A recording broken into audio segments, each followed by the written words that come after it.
Yang terhormat Bapak Kepala Sekolah UPT SMK 4 Pinrang, yang kami hormati para CGP Angkatan 6 Kabupaten Pinrang, yang kami hormati Bapak dan Ibu guru serta anak-anakku yang kami banggakan.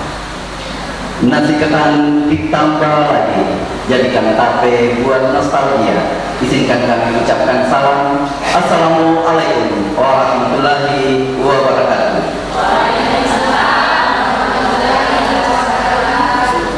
Hadirin yang sama-sama berbahagia, marilah kita membuka acara diseminasi budaya positif dari calon guru penggerak Angkatan 6 Kabupaten Pinrang dengan mengucapkan basmalah. Bismillahirrahmanirrahim. Hadirin yang kami hormati, marilah kita bersama-sama menyanyikan lagu Indonesia Raya. Hadirin dimohon berdiri.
Hadirin yang kami hormati, marilah kita bersama-sama mendengarkan sepatah kata sekaligus membuka diseminasi budaya positif oleh Bapak Arman SPD selaku Kepala Sekolah SMK Negeri 4 Pinrang.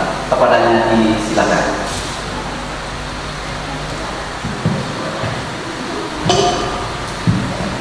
Bismillahirrahmanirrahim. Yang saya hormati penggerak angkatan pertama, yaitu Pak Rais SD. Yang saya hormati calon guru penggerak angkatan ke-6. Yang saya hormati rekan-rekan Bapak Ibu yang hadir di tempat ini, dan siswa-siswi yang hadir yang saya banggakan. Assalamualaikum warahmatullahi wabarakatuh. Jadi Jadi hari ini saya buka kegiatan dimensi budaya positif dengan sabda Bismillahirrahmanirrahim. Terima kasih. Assalamualaikum warahmatullahi wabarakatuh.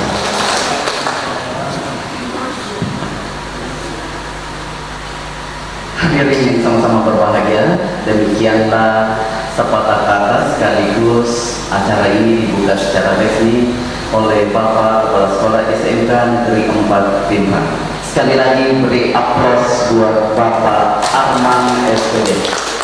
Baiklah Bapak Ibu, hadirin yang kami hormati, sebelum kita melangkah ke materi, kita akan memperkenalkan dulu siapa-siapa calon guru penggerak di angkatan 6 ini yang akan melakukan aksi nyatanya. Perkenalkan, kami ada pengajar praktik yaitu Bapak Muhammad Rais SPD. Beliau sudah ada di tengah-tengah kita. Silakan berdiri Pak supaya teman-teman sudah bersama kita. Ya, terima kasih. Selanjutnya ada Bapak Sainuddin SS MPD, merupakan narasumber calon guru penggerak, dan ada Ibu Suryanti Sanusi SE. Silakan ya. Oke, selanjutnya ada Ibu Haryanti SPD. Selanjutnya ada Ibu Sri Indrianti SPD GR. Ya. Selanjutnya Bapak Abdi Lukman Wibowo SPD.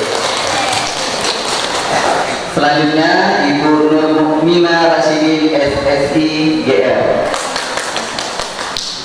Selanjutnya Ibu Sumarni SPD. Selanjutnya saya sendiri Tangge M. Said SPD. Baiklah Bapak Ibu, sebelum kita mulai kita tepuk tangan dulu yang meriah. Iya, sebetulnya tepuk tangan itu ada dulu Bapak Ibu. Ada seperti ini, ada seperti ini. Kita mulai dulu yang ini.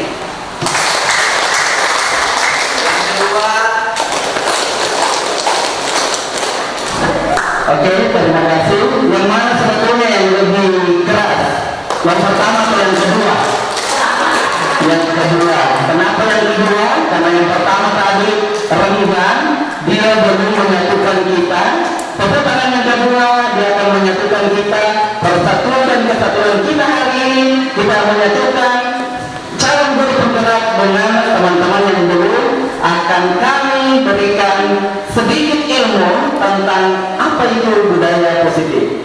Terima kasih. Kami akan persilakan pemateri yang pertama yaitu Ibu Suryanti Sanusi. Disilakan.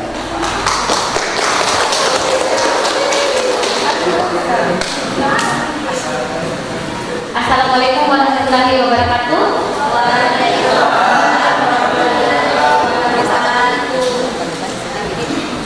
Selamat siang Bapak Ibu, selamat datang di sekolah kami. Perkenalkan, saya Suryanti Sanusi dari PT SMK Negeri 4 Pinang, calon guru penggerak angkatan 6.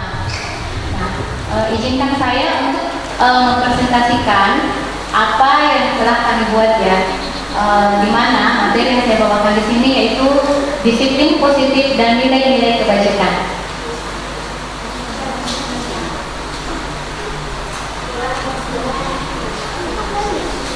Nah, di sini yang pertama itu apa makna kata disiplin. Ketika kita mendengar kata disiplin, apa yang terbayang di benak Anda? Apa yang terlintas di pikiran Anda?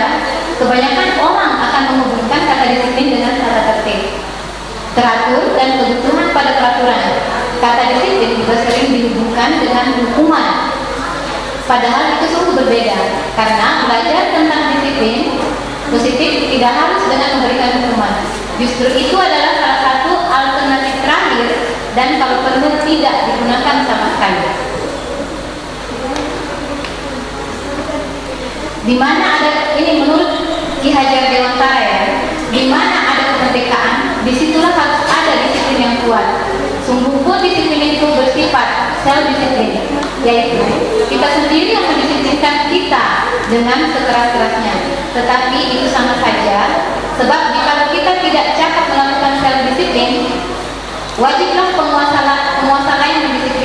diri kita. Dan peraturan demikian itulah harus ada di dalam suasana yang merdeka. Menurut Ki Hajar Dewantara. Selanjutnya, di mana ada kemerdekaan, disitulah harus ada disiplin. Next. Menurut Diana Gosen, pemikiran Ki Hajar ini sejalan dengan pandangan Diana Gosen dalam bukunya Restriction School Discipline 2001. Diana menyatakan bahwa arti dari kata disiplin berasal dari bahasa Latin yang yaitu disiplina, yang artinya belajar. Kata disiplin ini juga berasal dari akar kata yang sama dengan disiplin atau murid, mengikuti. Untuk menjadi seorang murid atau pengikut, seseorang harus paham betul alasan mengapa mereka mengikuti suatu aliran atau ajaran tertentu, sehingga motivasi yang terbangun adalah motivasi intrinsik, bukan ekstrinsik. Diana juga menyatakan bahwa arti asli dari kata disiplin ini juga terkontaminasi dengan disiplin dari murid-murid Socrates dan Plato. Disiplin diri dapat membuat seseorang menggali potensinya menuju kepada sebuah tujuan, sesuatu yang dihargai dan bermakna. Dengan kata lain, disiplin diri juga mempelajari bagaimana cara kita mengontrol diri dan bagaimana menguasai diri untuk memilih tindakan yang mengacu pada nilai-nilai disiplin pada diri kita.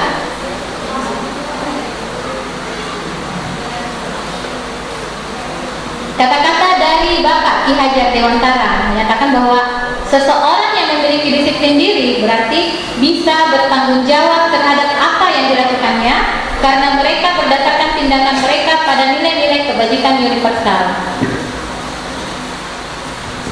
Dalam hal ini, Ki Hajar menyatakan pertanggungjawaban atau parent coordination itulah selalu menjadi sisihan hak atau kewajiban dari seseorang yang pegang kekuasaan atau pimpinan pada umumnya. Adapun artinya tidak lain ialah orang tadi harus mempertanggungjawabkan dirinya serta tertibnya laku diri dari segala hak dan kewajibannya. Next.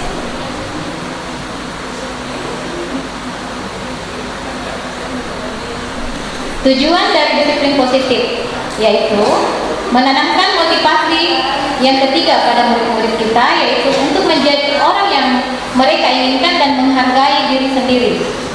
Dengan nilai-nilai yang mereka percaya, ketika murid-murid kita memiliki motivasi tersebut, mereka telah memiliki motivasi intrinsik yang berdampak jangka panjang. Motivasi yang tidak akan terpengaruh pada adanya hukuman atau hadiah. Mereka akan tetap berperilaku baik dan berlandaskan nilai-nilai kebajikan karena mereka ingin menjadi orang yang menjunjung tinggi nilai-nilai yang mereka hargai. Nah, sekarang adalah pertanyaan untuk diri kita sendiri. Question for yourself. Bagaimanakah cara membuat disiplin? Siapakah yang bisa mendisiplinkan murid? Apakah guru yang bisa mendisiplinkan murid? Atau kepala sekolah? Atau orang tua murid? Atau murid itu sendiri? Mengapa? Itu adalah pertanyaan untuk diri kita sendiri.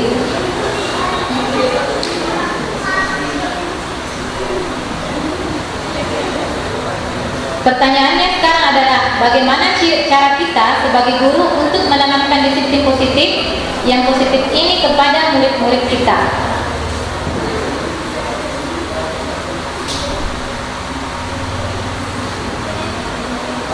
Nah, selanjutnya kita masuk pada nilai-nilai kebajikan universal. Sebagai pendidik, tujuan kita adalah menciptakan anak-anak yang memiliki disiplin diri sehingga mereka bisa berperilaku dengan mengacu pada nilai-nilai kebajikan universal dan memiliki motivasi intrinsik bukan ekstrinsik. Ada 4 contoh nilai-nilai kebajikan universal yang telah disepakati beberapa institusi, yaitu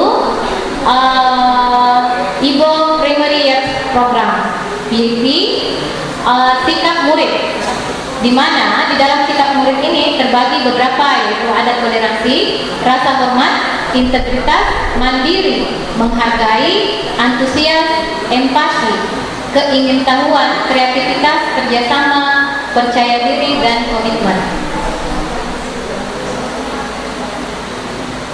Selanjutnya, poin yang kedua, 9 pilar karakter Indonesia Heritage Foundation, yaitu cinta Tuhan dan segenap ciptaannya, kemandirian dan tanggung jawab, kejujuran, amanah, diplomatis, hormat dan santun, dermawan, suka menolong dan gotong royong, percaya diri, kreatif dan pekerja keras, kepemimpinan dan keadilan, baik dan rendah hati, toleransi, kedamaian dan kesatuan.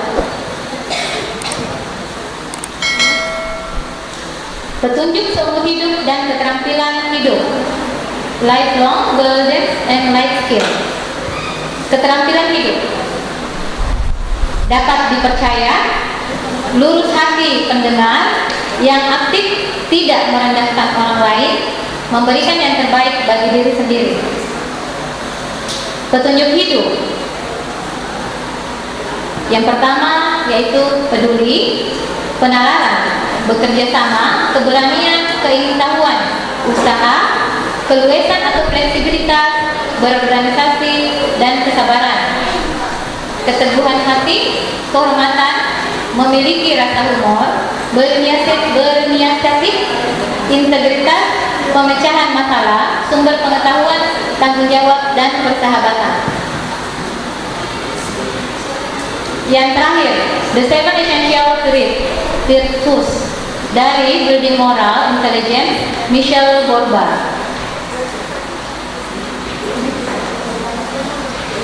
yaitu empati, suara hati, kontrol diri, rasa hormat, kebaikan, toleransi, dan keadilan. Education. Setelah Anda membaca nilai-nilai kebajikan dari keempat institusi tadi, sekarang pilihlah salah satu yang menurut Anda paling menarik. Bandingkan dengan nilai-nilai kebajikan atau prinsip-prinsip yang Anda miliki di sekolah Anda. Apakah suatu perbedaan atau persamaan? Kemudian pikirkan bagaimana nilai-nilai kebajikan yang Anda pilih dapat disampaikan dalam pengajaran, atau kira-kira bagaimana program pendalaman terhadap nilai-nilai bagi Anda.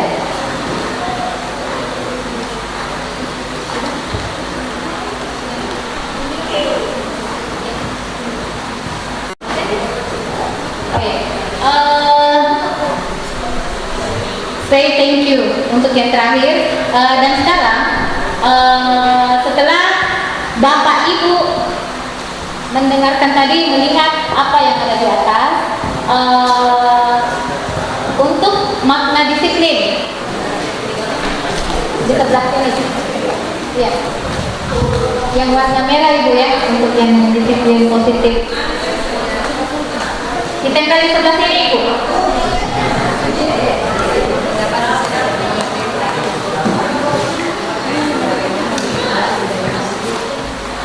Nanti kita tempel di sana.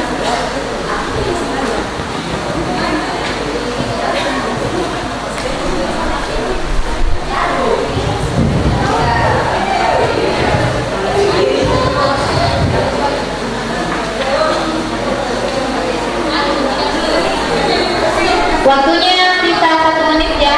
Bapak Ibu silakan untuk ditempel.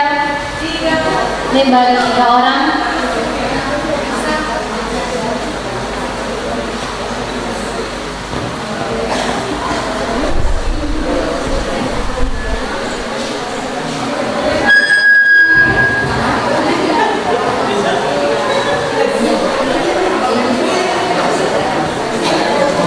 Terima kasih Bu.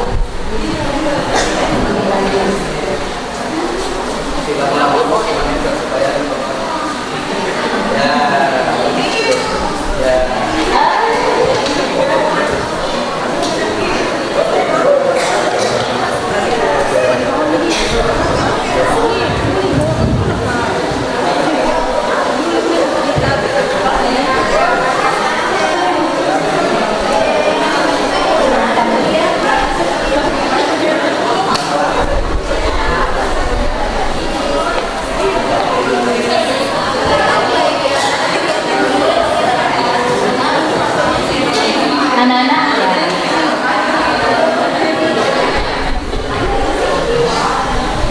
Nah, untuk siswa mungkin bisa dituliskan disiplin apa yang kira-kira kalian bisa tuliskan, tanamkan pada diri Anda. Silakan ditulis 3 ya Nak ya.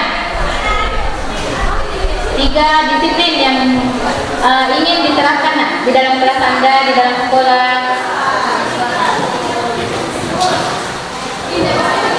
Silakan 3.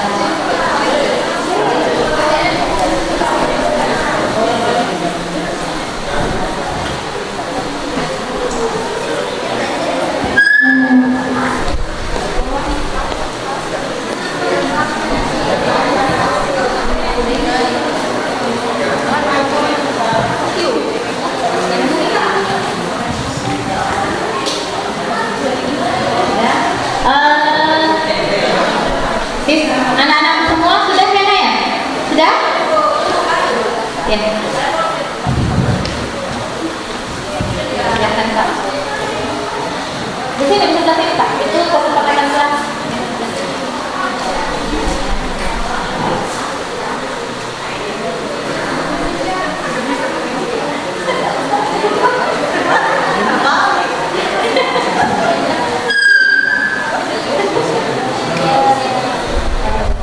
Terima kasih banyak Kak Reno.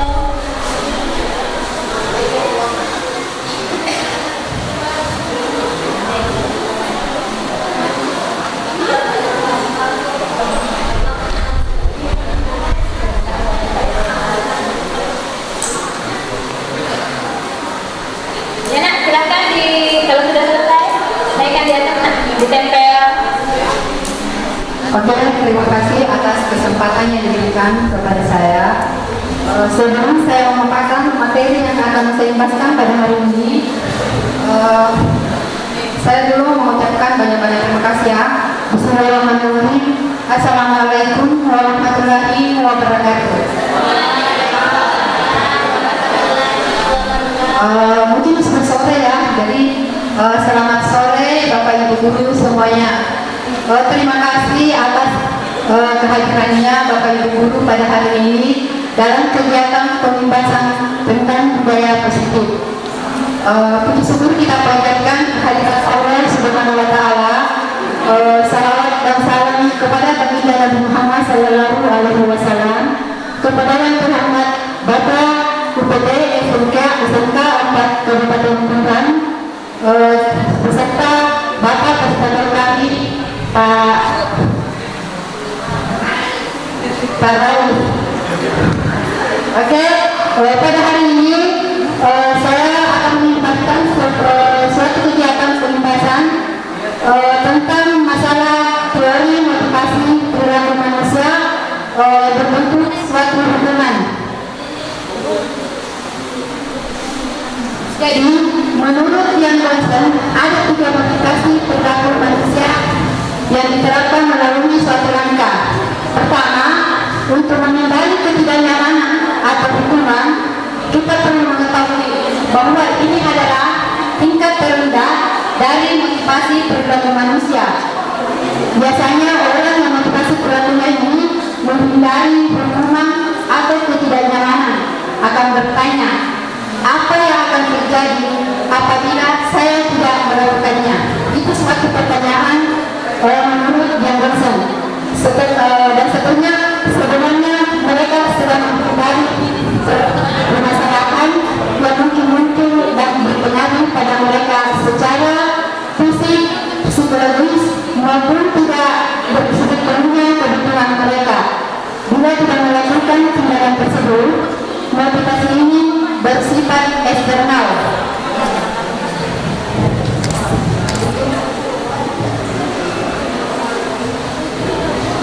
Yang kedua, untuk mendapatkan imbalan atau penghargaan dari orang lain. Ini suatu tingkat di atas motivasi yang pertama. Di sini orang berperilaku untuk mendapatkan imbalan atau penghargaan dari orang lain. Orang dengan motivasi ini akan bertanya, apa saya dapatkan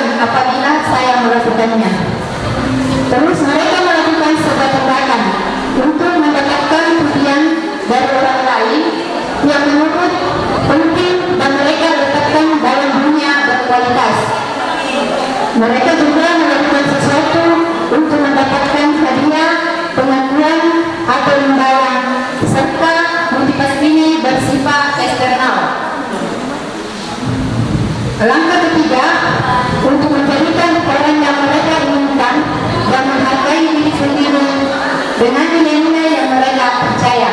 Sebagaimana tadi diterapkan sesuai dengan nilai-nilai yang dari materi disiplin positif.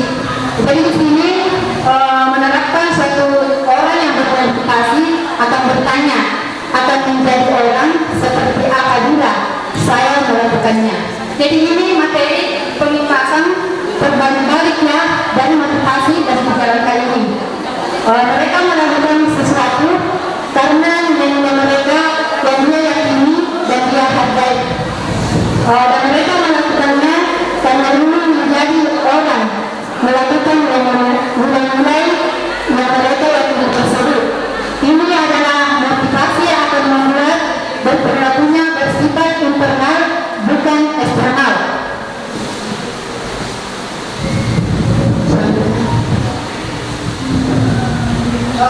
Jadi dari tiga tadi langkah menurut Bulan Dosen adalah sebelum kita melakukan hukuman atau konsekuensinya, kita perlu mengetahui hukuman berbentuk bagaimana itu.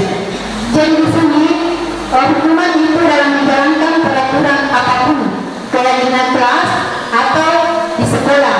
Bila mana ada suatu pelanggaran, tentunya sesuatu harus terjadi.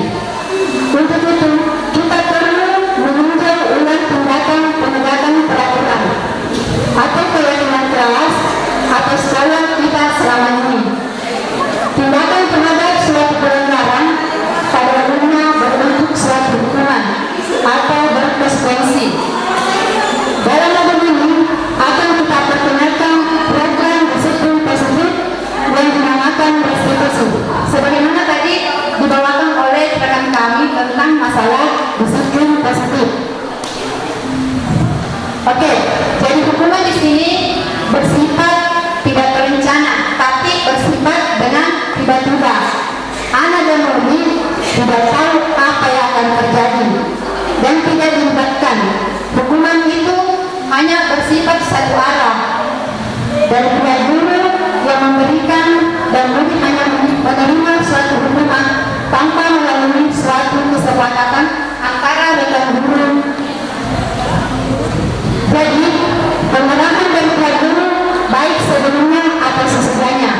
Hukuman ini harusnya diberikan bersifat fisik maupun psikis.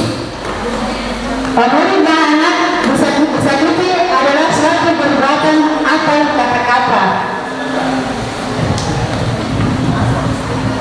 Jadi pertanyaan pemantik dari materi saya jelaskan ini yaitu saya di sini mengangkat suatu kasus permasalahan, yaitu Bapak Tasawuri.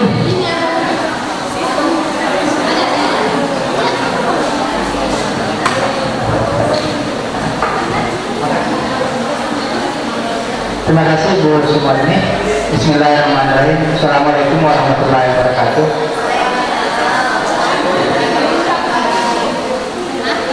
Bapak Ibu yang saya hormati, istimewa Bapak Kepala Sekolah, Bapak PP kami, para Rais, kami mohon izin Pak untuk berbagi dengan teman-teman.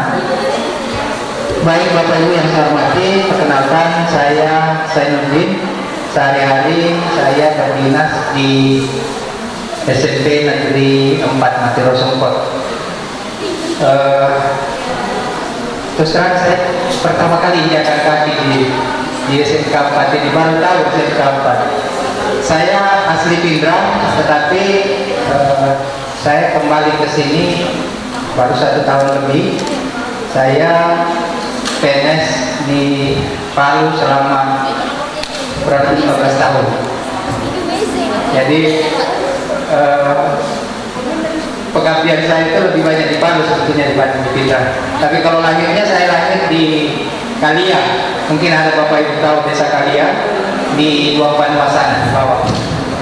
Bapak Ibu yang saya hormati, izinkan saya sebentar berbagi mengenai judulkan sebetulnya itu teori motivasi, penghargaan dan konsekuensi, kemudian restitusi. Nah, ini ada tiga pokok bahasan besar, tetapi nanti akan dibagi-bagi. Jadi tadi sudah disampaikan oleh Bu Sumarni tentang hukum dan konsekuensi. Nanti ada sedikit game kecil saya berikan kepada Bapak Ibu untuk membedakan hukuman itu apa sih bedanya dengan konsekuensi. Nanti bisa kita lihat. Bapak Ibu yang saya hormati, fokus saya lebih kepada penghargaan. Tadi yang di sebelah yang bukan di betul tadi di PDF yang PDF tadi yang teori motivasi dan sudah terbuka ya, tapi iya bisa ke atas dulu sedikit lagi oke. Saya ingin makasih banyak Pak Rais. Saya ingin Bapak Ibu mungkin ada yang ingin berkomentar dengan ini. Sepakatkah Bapak Ibu bahwa penghargaan itu adalah hukuman atau dihukum oleh penghargaan? Mungkin ada satu orang yang bisa mewakili teman-teman yang bisa berpendapat. Mungkin bisa jadi beda pendapat atau mungkin bisa sama pendapatnya. Betulkah hukuman itu atau penghargaan itu adalah hukuman? Tentu kita semua pernah mendapat penghargaan atau mungkin kita juga sering memberikan penghargaan kepada anak-anak kita. Nah, sementara ada pernyataan bahwa ternyata penghargaan itu adalah hukuman. Setujukah kita dengan ini Bapak Ibu? Ada yang ingin berkomentar? Silakan. Ibu bisa? Ibu Darmawati, Bismillahirrahmanirrahim. Assalamualaikum warahmatullahi wabarakatuh. Nama saya Darmawati dari DPP SMP Guru Indra. Pertanyaan yang tadi, bagaimana kalau kita dihukum oleh penghargaan? Kalau saya melihat ini, bisa saja orang yang dihukum itu malah mengoreksi dirinya lebih baik lagi karena penghargaan itu. Saya dihukum, tapi dikasih penghargaan. Kalau di Indonesia itu sudah marak terjadi Pak, justru diangkat sebagai duta malah. Ya, seperti itu. Biasanya dia pelanggar hukum, tapi malah diangkat menjadi duta. Itu sudah realistis di negara kita, sudah ada terjadi seperti itu, dihukum oleh penghargaan. Tapi kalau di sekolah ya mungkin bisa dibalik juga, yang tadinya dihukum fisik dikasih penghargaan supaya bisa lebih memotivasi dirinya atau mengoreksi dirinya lebih baik lagi. Sekiranya seperti itu. Assalamualaikum warahmatullahi wabarakatuh. Ibu Darmawati, kita berikan aplaus yang beliau Ibu Darmawati. Luar biasa. Terima kasih banyak Bu. Berarti Ibu Darmawati bisa kita sebutkan tadi sepakat dengan ini ya. Jadi saya tadinya ketika menerima materi ini, nanti lama-lama itu di akhir-akhir baru saya sadari, betulkah ini penghargaan itu hukuman?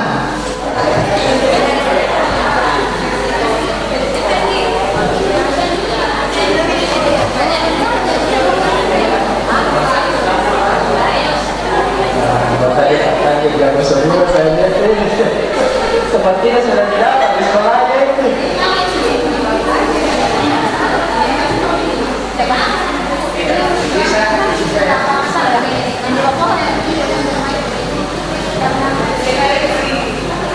Sekuensi yang terdekat. Oh, ada bukan? Oh.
Saya minta satu.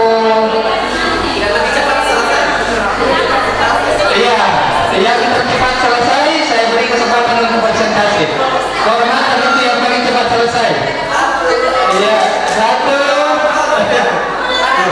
Iya. Ada yang sudah selesai? Wah, kelompoknya saya masih itu. Luar biasa kita mereka belum selesai, Bapak Ibu. Kelompok itu meskipun bertiga, tapi ternyata mereka luar biasa. Silakan kelompok lain diteruskan. Saya persilakan kepada wakil dari anggotanya Ibu Dana.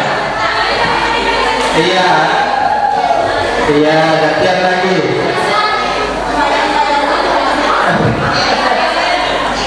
Iya. Sudah selesai? Sudah selesai juga? Oh iya. Sudah. Selesai. Oke, baik Bapak Ibu yang saya hormati.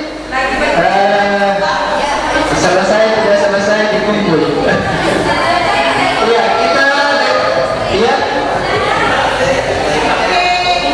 menyesuaikan. Iya.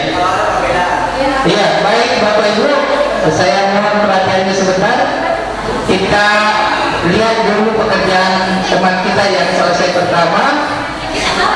Kalau ada perbedaan silakan ditanggapi. Kalaupun sama mungkin ada masukan juga. Kepada kelompoknya Ibu Darmawati saya persilakan.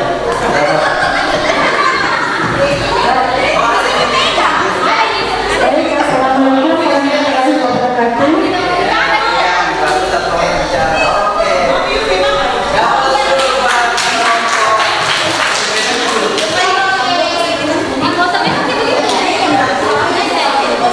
Kami dari kelompok SMP 7. Di sini kami mengelompokkan teori motivasi hukuman, yaitu hukuman atau konsekuensi. Jadi yang termasuk hukuman yaitu berdiri di depan kelas sambil mengangkat kaki satu karena tidak bisa menjawab pertanyaan. Kemudian yang kedua, membersihkan WC sekolah karena mematahkan pensil kawannya. Kemudian lari mengelilingi lapangan basket 2 kali karena terlambat hadir di sekolah. Kemudian yang keempat, berjemur di lapangan basket pukul 12 siang karena mengobrol dengan temannya. Kemudian konsekuensi terlambat hadir di pembelajaran dari 15 menit dan diminta untuk pindah 15 menit sesudah kelas usai untuk membahas ketinggalan pembelajaran. Kemudian yang kedua, kehilangan 10 menit jam istirahat untuk mengerjakan tugas karena terlambat datang dan tertinggal pelajaran selama 10 menit. Kemudian yang ketiga, mencatat 100 kali di dalam buku kalimat saya tidak akan terlambat lagi karena terlambat ke sekolah. Kemudian yang keempat, duduk di bangku di pinggir lapangan pada jam istirahat tidak diizinkan bermain oleh guru piket karena mencederai teman saat bermain di lapangan. Kemudian yang kelima, menggantikan kertas tugas teman yang telah dicoret-coret. Keenam, lari mengelilingi lapangan basket 2 kali karena terlambat 10 menit untuk pelajaran penjas. Kemudian yang ketujuh, murid diminta bertelanjang kaki sepanjang hari karena tidak menggunakan sepatu warna hitam sesuai peraturan sekolah. Dan yang terakhir, membersihkan tumpahan air di meja tulis karena tersenggol pada saat pembelajaran. Ada sedikit tambahan, kami mengkategorikan hanya 4 yang masuk dalam kategori hukuman karena kami berpikir bahwa yang kami anggap sebagai kategori hukuman itu secara psikis dia berdampak panjang pada memori anak-anak atau siswa. Dia akan ingat sampai yang mungkin mati. Pernah dihukum seberat itu oleh gurunya, dan yang konsekuensi saya kira hanya dengan saja wajar saja. Saya kira seperti itu. Assalamualaikum warahmatullahi wabarakatuh. Ya, kita berikan aplaus Bapak Ibu kepada kelompok teman-teman dari SMP 7, luar biasa. Satu barangkali mengingat waktu Bapak Ibu, saya minta satu tanggapan. Adakah yang berbeda dengan yang disampaikan oleh teman SMP 7? Ada yang berbeda? Atau sama semua? Ada yang berbeda. Silakan, perbedaannya di mana?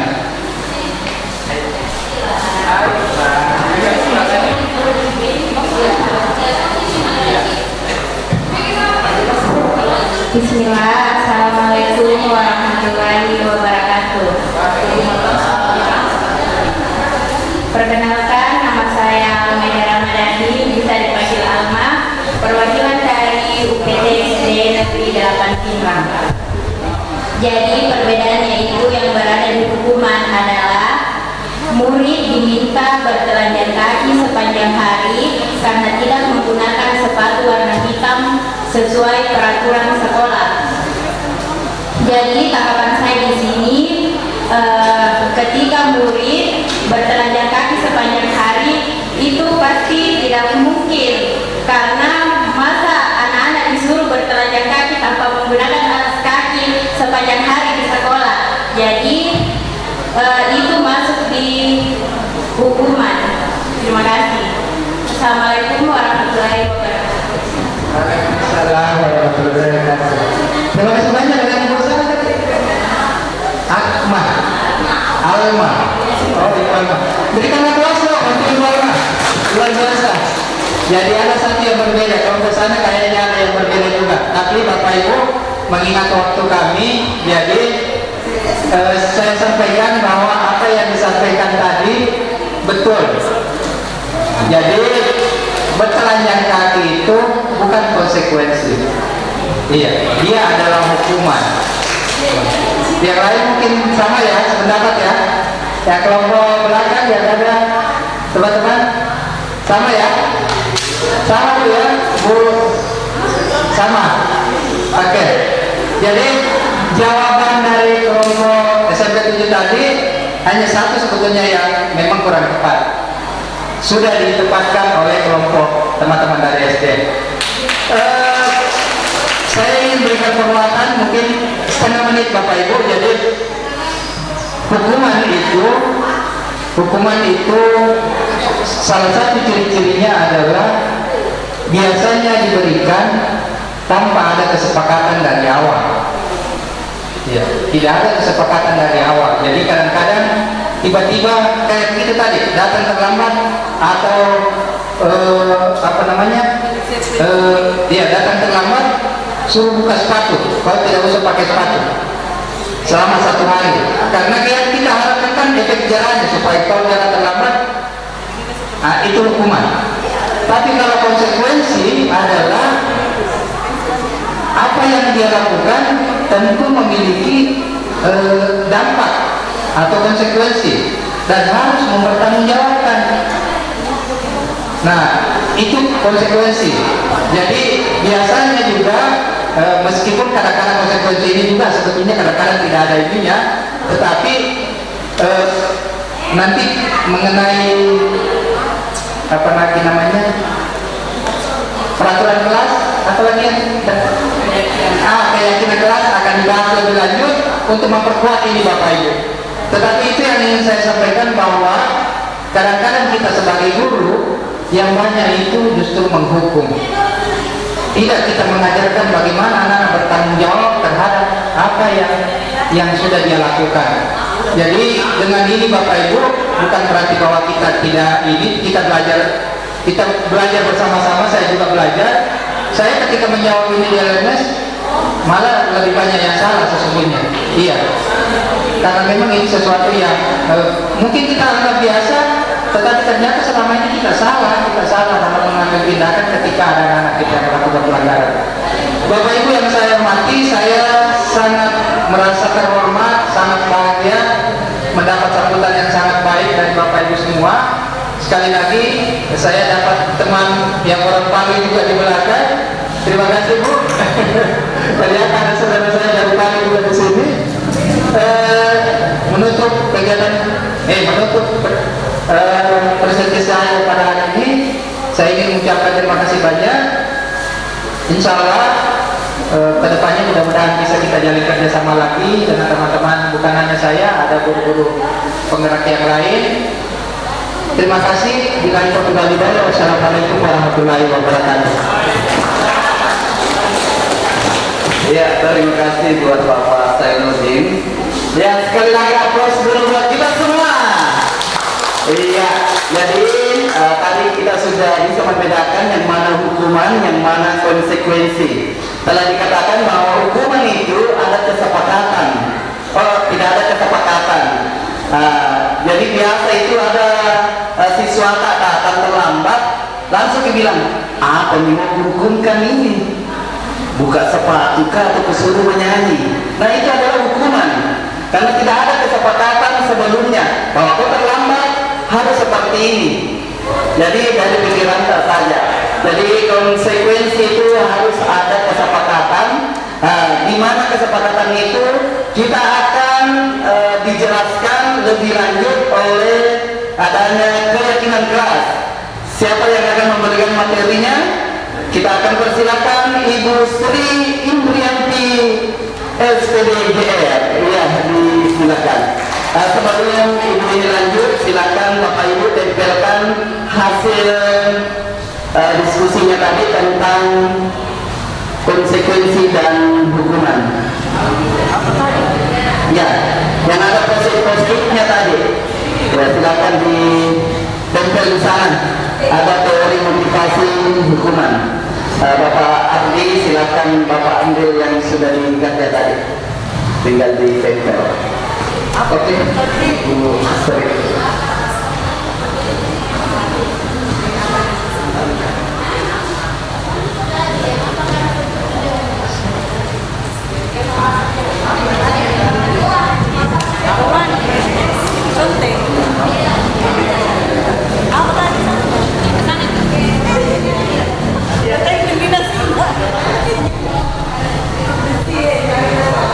Di sini kami semua tidak ingin menggurui Bapak Ibu, tapi kami ingin berbagi ilmu apa yang telah kami dapatkan di pendidikan guru penggerak.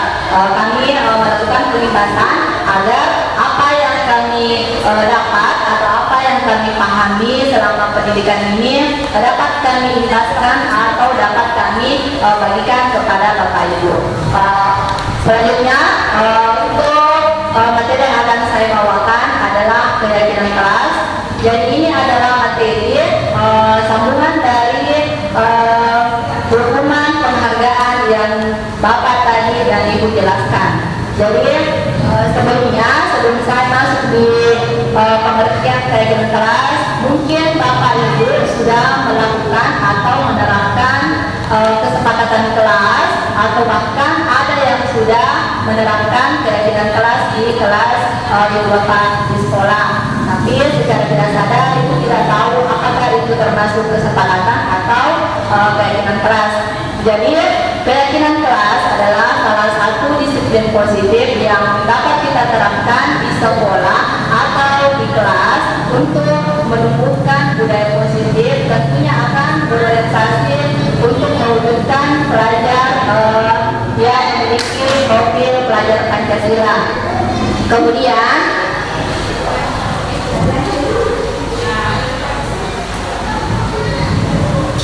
di sini ada sebuah diagram. Bapak Ibu bisa melihat bahwa di sini ada lingkaran kecil sampai lingkaran besar. Bapak Ibu perhatikan untuk lingkaran besarnya itu adalah peraturan kelas. Kan biasanya kita mengajar di awal-awal pertemuan itu sering kita buat kontrak belajar, bukan peraturan, karena apa yang kita berikan ke anak-anak adalah aturan dari kita sendiri. Itu bukan kesepakatan kelas, tapi kontrak belajar dari guru ke siswa. Adapun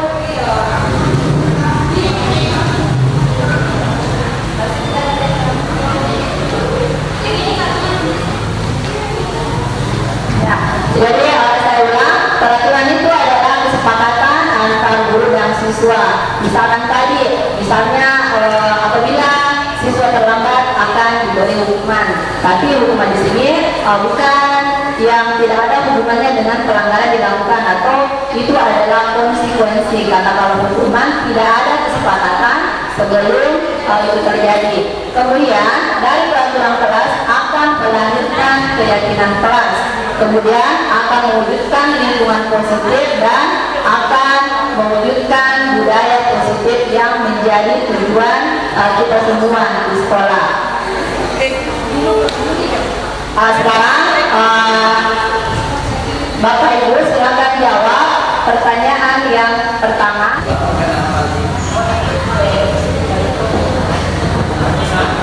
Bismillahirrahmanirrahim. Assalamualaikum warahmatullahi wabarakatuh.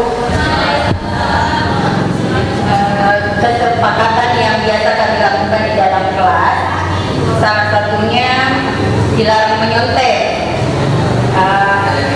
Keyakinannya kemandirian, kemudian dilarang membuang sampah sembarangan, keyakinannya kebersihan, kemudian yang ketiga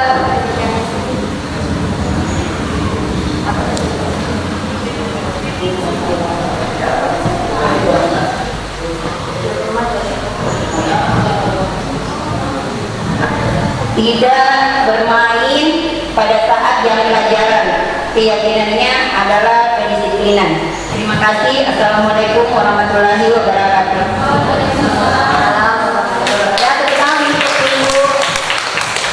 Jadi apa yang telah dipaparkan oleh kelompok Ibu tadi sudah sangat betul ya, bahwa sebelum kita melahirkan kegiatan kelas, kita harus membuat dulu kesepakatan kelasnya. Oh ya, masih ada dari kelompok. Oh ya, silakan ke depan Ibu.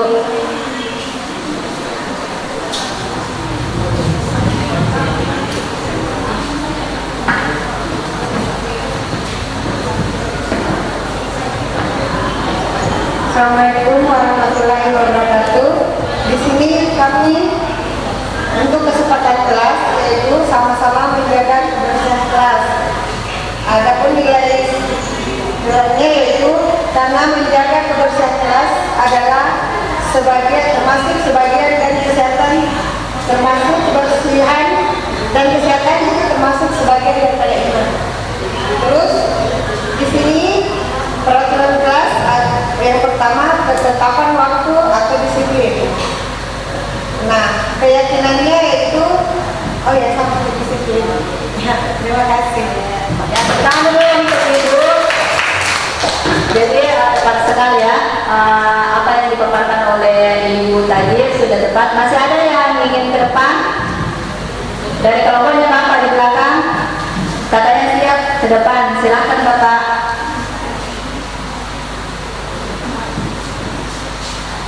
Atau dari kelompoknya Spektura, silakan ke depan.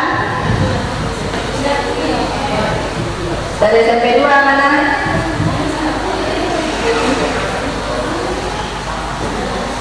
Nanti ya Bapak, dapat aja bulan datang. Yang pertama, jangan makan di saat belajar, jangan membuang sampah di kelas, dan mematuhi jadwal pikir kebersihan. Keyakinannya menjaga kebersihan dan kesehatan.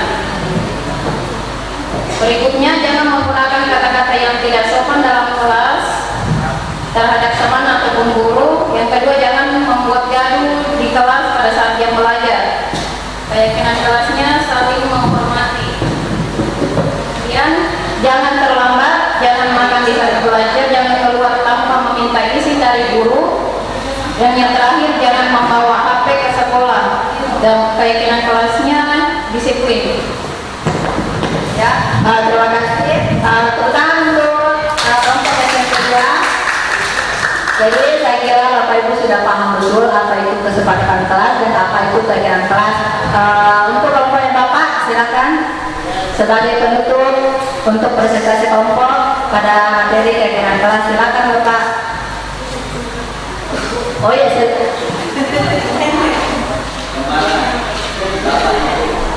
ya terserah Bapak, silakan.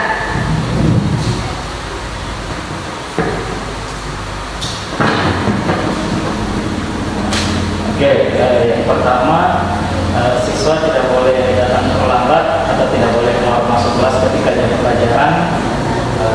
Keyakinan itu kedisiplinan.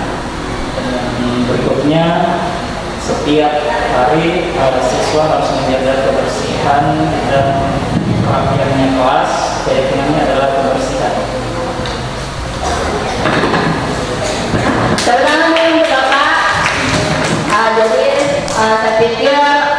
materi ini Bapak Ibu sudah paham betul mengapa kita harus melakukan kesepakatan kelas dan melahirkan piagam kelas agar anak-anak kita di sekolah itu melakukan sesuatu atas dasar dari dalam dirinya dan tanggung jawabnya, bukan hanya sekedar menghindari hukuman-hukuman akibat peraturan yang mereka langgar. Jadi silakan Bapak Ibu, target silakan di tempel postitnya di target di sana. Silakan ditempel kesempatan kelas yang mana, keyakinan kelas yang mana. Dan tadi yang Bapak Ibu tulis, silakan ditempelkan.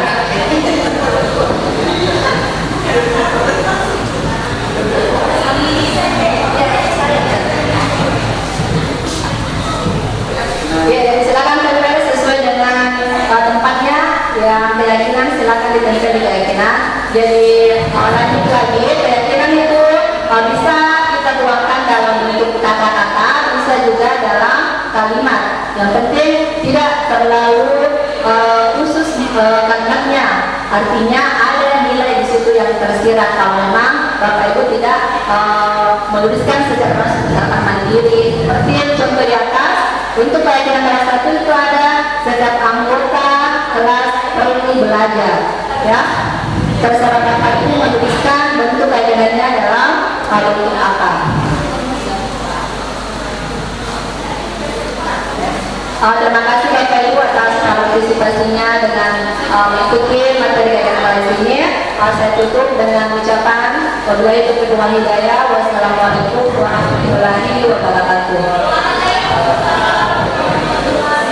Ya, sekali lagi aplaus dulu buat Ibu Sri Indriyanti yang telah memaparkan tentang materi keyakinan kelas. Jadi hari ini kita sudah tahu yang mana kesepakatan kelas dan yang mana keyakinan kelas. Ternyata keyakinan kelas itu memiliki nilai-nilai. Ya, baiklah Bapak Ibu, kami informasikan karena ini adalah waktu sholat asar.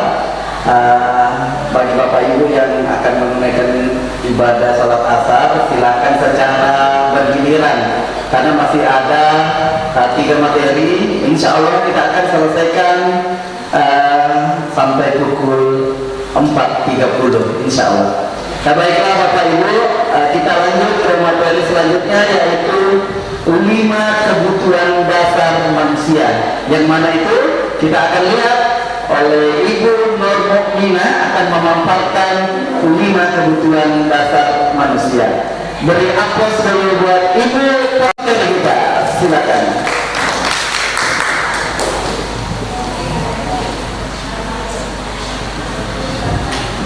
Assalamualaikum warahmatullahi wabarakatuh.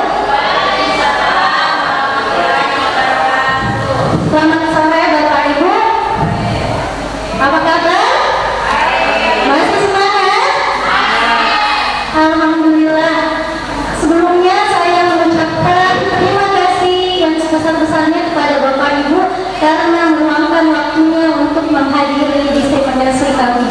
Sekaligus saya mau memohon maaf kepada Bapak Ibu karena kami telah menyita waktu Bapak Ibu yang mungkin ada di antara Bapak Ibu yang mempunyai kesibukan atau mungkin ada yang harus istirahat tapi kami ganggu waktu istirahatnya. Jadi kami sangat meminta maaf. Maka Bapak Ibu sebelumnya perkenalkan saya Nur Mukminah Rasidin. Saya berasal dari UPT SMP Negeri 622. Di sini saya dipercayakan untuk membawakan materi tentang kebutuhan dasar manusia dan nantinya akan dilanjutkan kebajikan universal oleh Bapak Tangge. Oke, di sini kebutuhan dasar manusia.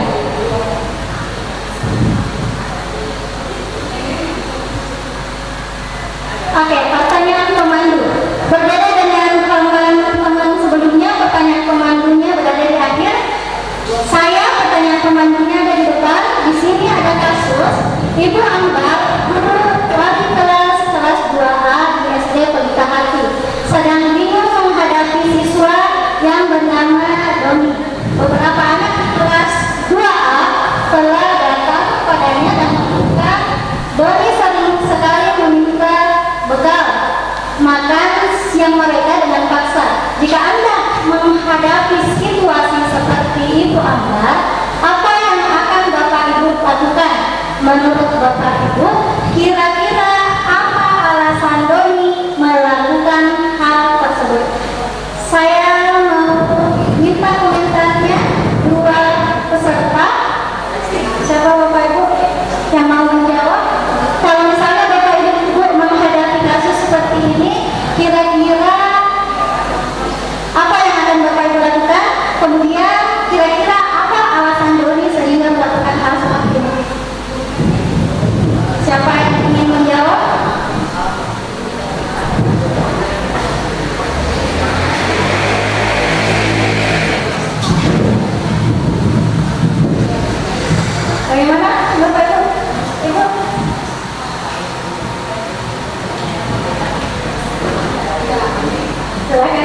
Assalamualaikum warahmatullahi wabarakatuh.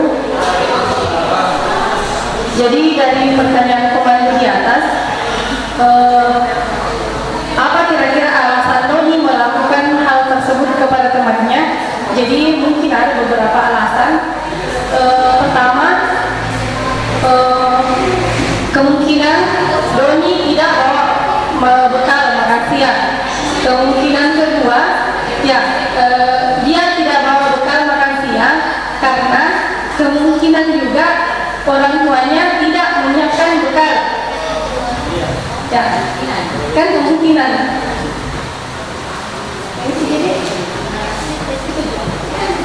Ya, terima kasih. Assalamualaikum warahmatullahi wabarakatuh.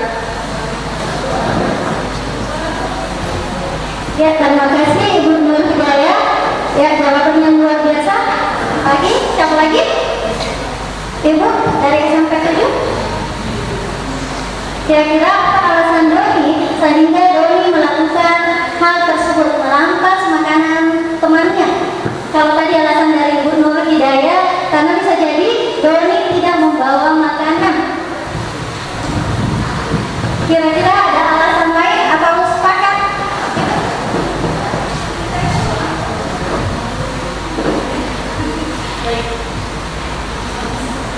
Oke. Itu satu jawaban tadi, alasannya adalah tidak membawa makanan. Oke, lanjut Pak. Lanjut Amina. Atas nama. Ya, silakan Ibu Nur Asyik. Ya, di sini diterima atau disayang, saya akan menerima diterima atau merasa diterima atau disayang itu apabila saya merasa dibutuhkan oleh orang yang ada di sekitar saya. Kemudian bisa itu akan apabila saya menjadi yang terbaik, saya akan merasa saya menjadi yang terbaik. Kemudian bebas di sini apabila saya memperoleh keinginan atau kebutuhan saya. Terus senang itu apabila yang diinginkan atau yang dicita-citakan itu terwujud. Terima kasih. Oke, terima kasih untuk Ibu Nur Asyik. Beri tepuk tangan untuk Ibu Nur Asyik. Ya, saya tunggu satu orang lagi. Siapa Bapak Ibu yang ingin mempresentasikan dari SMP 7? Bisa? Ya, silakan Ibu.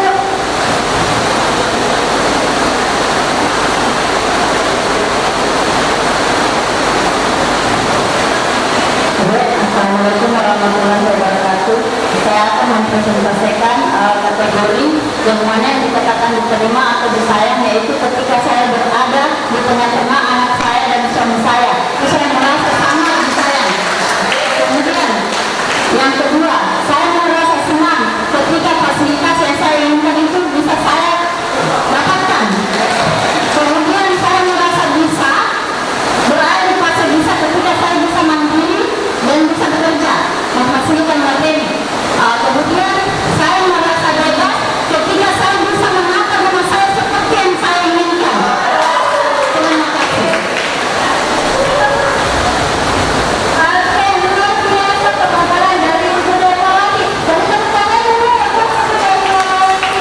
Ada Bapak Ibu yang Bapak Ibu tuliskan tadi itu adalah merupakan dunia berkualitas. Dunia berkualitas yang Bapak Ibu cita-citakan. Dan ini akan dilanjutkan, materinya akan dilanjutkan oleh Bapak Kania dan saya. Kepada Bapak, saya persilahkan.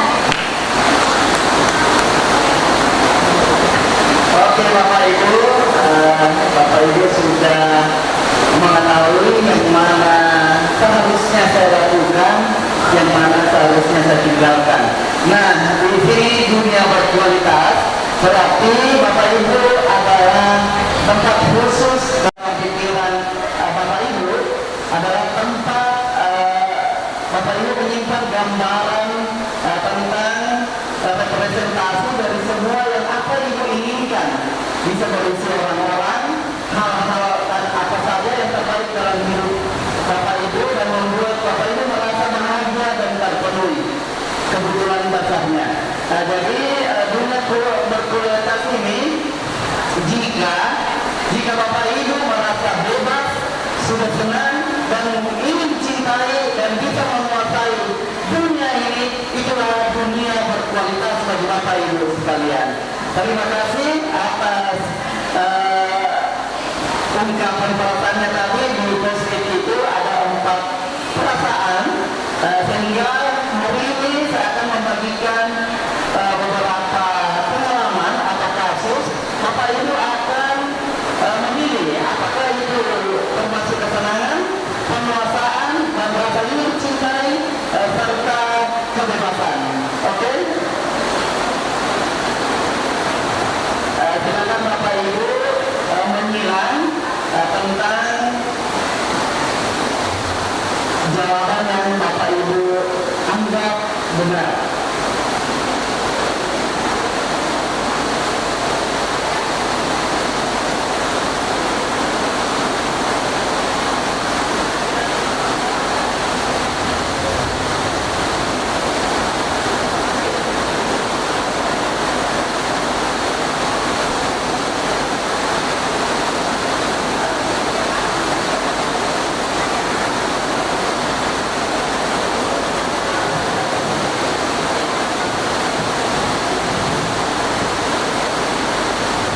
Waktunya 1 menit.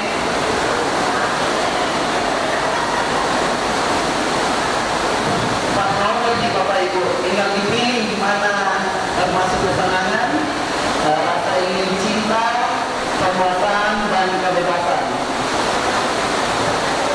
Tadi sudah dipahami yang mana sebenarnya rasa ingin cinta, kebebasan, penguasaan, dan kesenangan.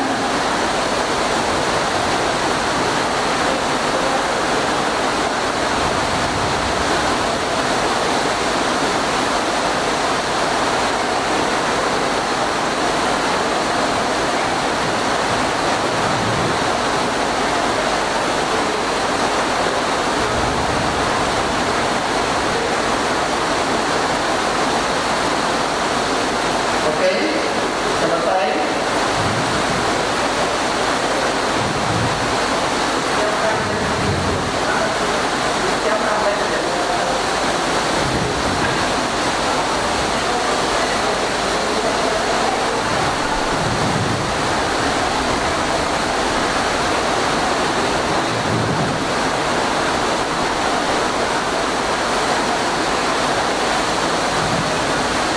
Oke, selesai. Jika selesai, silakan Bapak Ibu menukar dengan teman-temannya, teman dekatnya. Mau diperiksa, begitu kan dalam kelas? Silakan Bapak Ibu menukar pekerjaannya dengan teman dekatnya. Bapak, silakan. Tukar dulu. Dan ditukar. Oke, selesai. Selesai ya. Nah, nanti jawaban yang benar semua akan dikasih hadiah.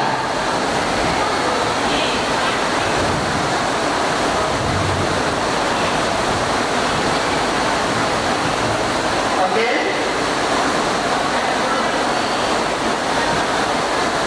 Nanti jawaban yang benar akan dikasih hadiah. Sudah ditukar ya? Sudah ditukar. Jadi saya akan membacakan soalnya dulu. Dinda, seorang anak kelas 3 SD, begitu tiba di rumah sepulang dari sekolah, menangis dan mengadu pada ibunya bahwa dia benci pada Ibu Rani, gurunya. Dari kasus tersebut, menurut Anda, kebutuhan apa yang berusaha dipenuhi oleh Dinda jika jawabannya seperti ini? 1. Ibu guru bilang, aku tidak boleh bersenandung sewaktu mengerjakan tugas. Katanya kelas harus tenang, tidak ada suara, kan tidak enak seru jadinya. Nah, bagaimana? Apa jawabannya? A. Kebebasan. Ada lagi? Ada yang lain? Kesenangan. Ada yang lain? Jadi jawabannya adalah kesenangan.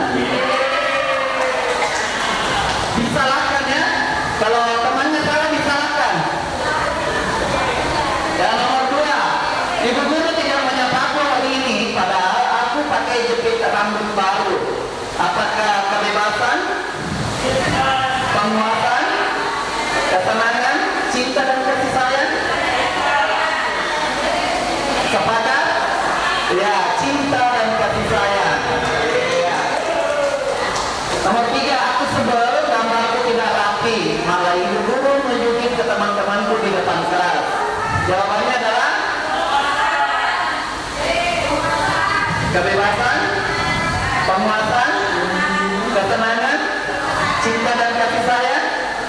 Jawabannya adalah penguasaan. Ya. Aku bosan, masa belajarnya cuma gitu-gitu aja, dengerin ibu guru aja. Jawabannya adalah ada kebebasan, penguasaan, kesenangan, cinta dan kasih sayang. Jawabannya adalah kebebasan. Ya. Oke, ada yang benar semua? Yang memeriksa benar semua? Benar semua? Ya. Kalau ini berapa yang benar? Benar semua? 2 orang, 1 orang, 2 orang. Di sini berapa orang? 1 orang, 2 orang. Beri bapak 1 orang saja, 1 orang. Hah? 1 orang ya. Jadi hari ini yang benar semua ada 6 orang. Tadi saya janjikan bahwa siapa benar semua saya berikan hadiah. Itu adalah penghargaan. Bapak setuju atau tidak? Saya kasih penghargaan atau tidak? Bapak setuju saya kasih penghargaan atau tidak? Kalau Bapak setuju saya kasih penghargaan, berarti Bapak belum memahami teori motivasi penghargaan, hukuman dan konsekuensi. Iya, semua kita semua. Jadi tadi itu ada yang mengerjakan sama benar semua karena mau dikasih penghargaan.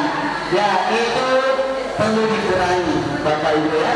Kita harus mengetahui bahwa teori motivasi, penghargaan dan hukuman serta konsekuensi itu harus kita pahami. Tetapi hari ini saya akan kasih penghargaan. Oke ya, terus sekali lagi buat kita semua. Tapi Bapak Ibu, posisi yang tadi Bapak Ibu tulis silakan tempel di diagram 4 kebutuhan dasar. Setelah itu kita lanjut materi 5 posisi kontrol. Oke, silakan. Silakan. Jawaban tadi Bapak Ibu silakan ditukar kembali, kembalikan ke orangnya dan benarkan yang salah. Benarkan yang salah.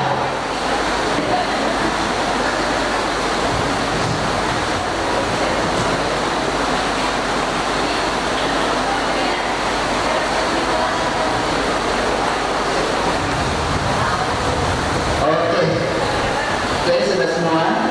Jadi jawaban Bapak Ibu sudah kembali ke orangnya masing-masing. Sudah? Ya.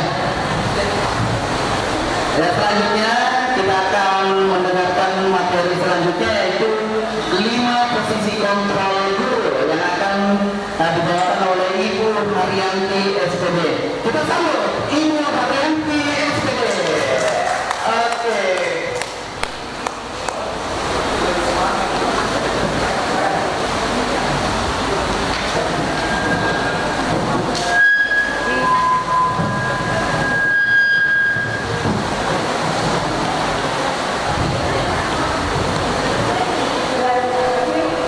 Assalamualaikum warahmatullahi wabarakatuh, Bapak Ibu sekalian. Oke, jadi nah sekarang sebelum kita masuk ke materi, di sini seperti yang tadi saya sampaikan bahwa materi yang akan saya bawakan adalah 5 posisi kontrol guru. Nah, di sini ada pertanyaan sebelum kita masuk ke materi Bapak Ibu. Sebentar saya akan jelaskan apa itu 5 posisi kontrol guru. Nah, pertanyaan pemantiknya yaitu, silakan Bapak Ibu lihat juga, saya bacakan juga. Anto jarang sekali hadir di pembelajaran jarak jauh. Pasti Bapak Ibu semua sangat akrab dengan yang namanya pembelajaran jarak jauh pada saat masa-masa pandemi. Nah, pada saat hadir pun Anto sering sekali menggunakan kata-kata kasar di kolom chat, mengejek teman-teman. Nah, hal ini sangat mengganggu beberapa orang tua murid mengikuti pembelajaran daring mengeluhkan tentang perilaku Anto di pembelajaran jarak jauh ini. Nah, sekarang Bapak Ibu, saya ingin di antara Bapak Ibu ada 2 orang yang memberikan tanggapan tentang perlakuan Anto tersebut. Mohon dibaca, kemudian silakan memberikan tanggapan Bapak Ibu di kelompok ini. Mungkin kelompok yang di belakang saya kasih waktu mungkin 1 menit untuk berpikir apa jawabannya.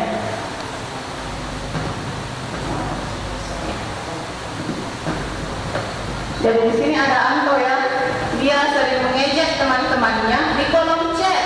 Nah, kebetulan di kolom chat ini ternyata HP yang digunakan oleh siswa adalah HP-nya orang tuanya.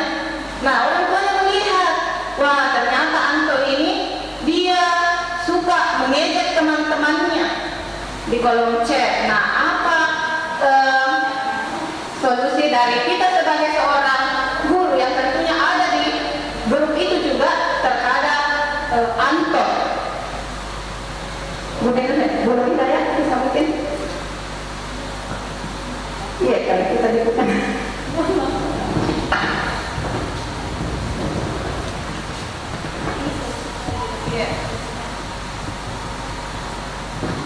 Jadi sesuai dengan pertanyaan pemantik lagi bahwa Anto sering menggunakan kata-kata kasar di kolom chat mengejek teman-temannya. Jadi kita sebagai seorang guru pertama-tama itu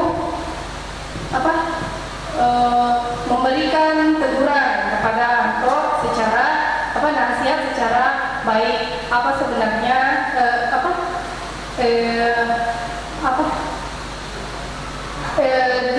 diberikan teguran secara baik-baik bahwa jangan seperti itu. Nah, kemudian kita juga sebaiknya mencari tahu apa sebenarnya yang terjadi dengan anak tersebut sehingga dia bisa melakukan hal-hal seperti itu di grup. Ya, terima kasih. Jadi betul sekali apa yang dikatakan oleh Ibu Hidayah bahwa kita harus mencari tahu terlebih dahulu kenapa dia berbuat seperti itu.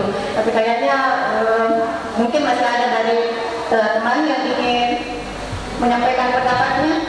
Dari Bu Dharma. Saya pernah lihat di Pramuka kalau tidak salah, tapi tidak tahu maka mungkin.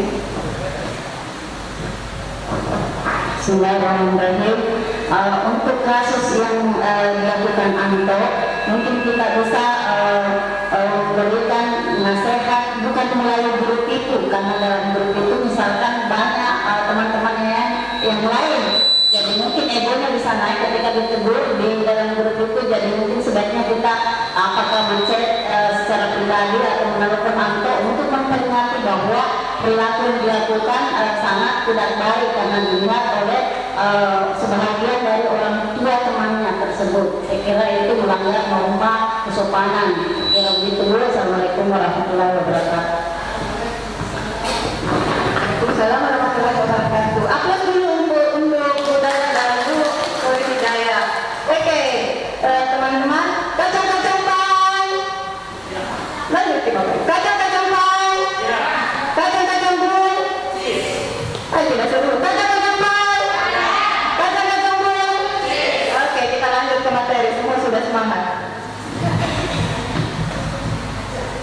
Nah, Bapak Ibu, di sini ada penelitian dari Dian Wested dalam bukunya Restitution Restructuring School Discipline. Nah, dia mengatakan bahwa guru itu perlu meninjau kembali penerapan disiplin, dan intinya di sini dia berkesimpulan bahwa ada 5 posisi kontrol yang diterapkan oleh seorang guru, yakni pertama, posisi kontrol itu yakni guru sering sudah terbiasa mungkin melakukan hukuman terhadap siswa.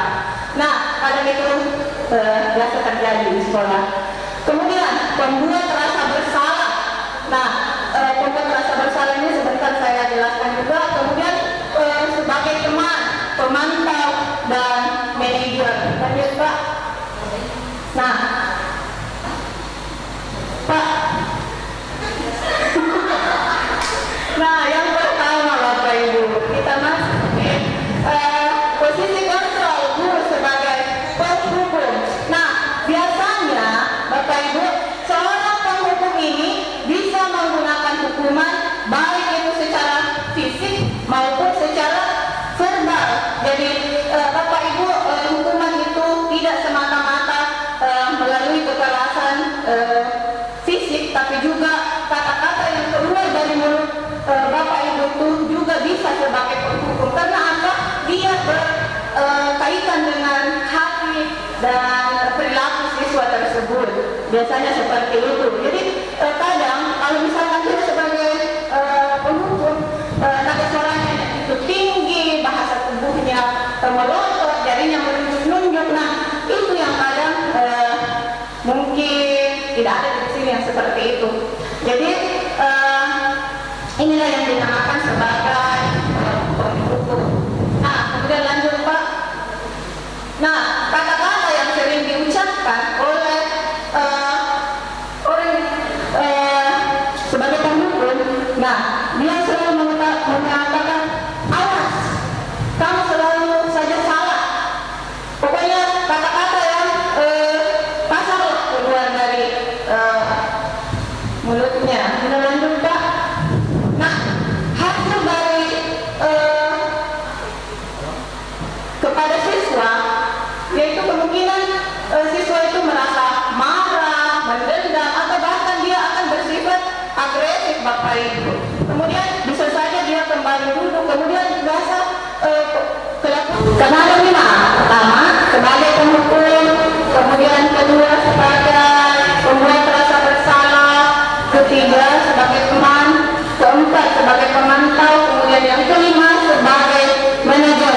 Apa dari posisi 5 kontrol tersebut yang biasa Bapak terapkan di sekolah secara tidak sadar? Semuanya semua. Bapak juga. Yang paling dominan, manajer. Posisi sebagai manajer.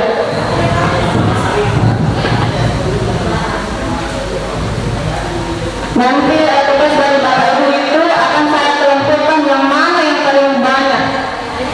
Sebagai apa? Ya, sekali lagi kita tunggu materi terakhir, yaitu segitiga restitusi. Segitiga restitusi ini adalah inti dari budaya positif kita. Ya, kita akan tampilkan atau materi kita Ardi Wibowo SPD. Silakan.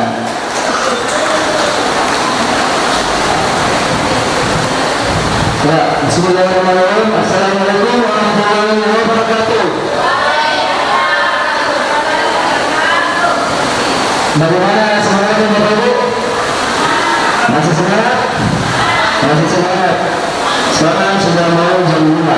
Jadi pada kesempatan hari ini saya tidak berlama-lama untuk berbicara di depan, karena saya tahu bahwa Bapak Ibu mempunyai kesibukan di rumah masing-masing. Oke, jadi pada materi hari ini saya akan membawakan tentang segitiga restitusi. Oke, nah di sini ada pertanyaan tematik Bapak Ibu. Pertanyaan tematiknya seperti apa? Jika siswa melakukan pelanggaran atau kesalahan, tindakan apa yang dilakukan guru? Kemudian siapa yang mengingatkannya? Kemudian kedua, apakah mereka tetap berhukuman atau dimaafkan saja? Ya, dari 2 pertanyaan tematik, siapa di antara Bapak Ibu yang ingin menjawab nomor 1 dan nomor 2-nya? Nah, jadi jika siswa melakukan pelanggaran, apakah tindakan yang Bapak Ibu lakukan?